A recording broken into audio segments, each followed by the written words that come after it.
President Trump has said that one of the most surprising aspects of the Iranian response to U.S. and Israeli operations has been how aggressive they have been against their Arab Gulf neighbors. Iran has attacked every single country in the Gulf Cooperation Council in just the past few days, with UAE alone suffering over 1,000 Iranian missile and drone attacks. Iran is not just attacking U.S. sites in these countries. Iran has attacked airports, hotels, and major oil and gas infrastructure.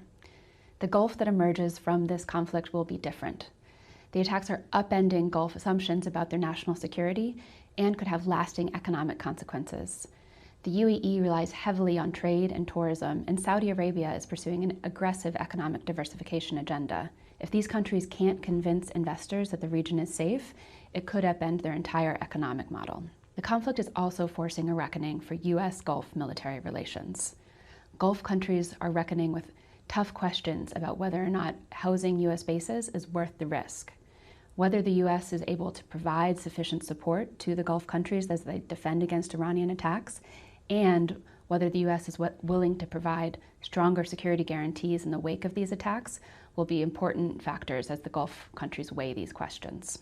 Gulf countries will also be forced to reckon with how best to address the Iranian threat over the long term. If they are not confident that U.S. and Israeli operations will address that threat, they will be forced to pursue dialogue with whatever remains of the Iranian regime.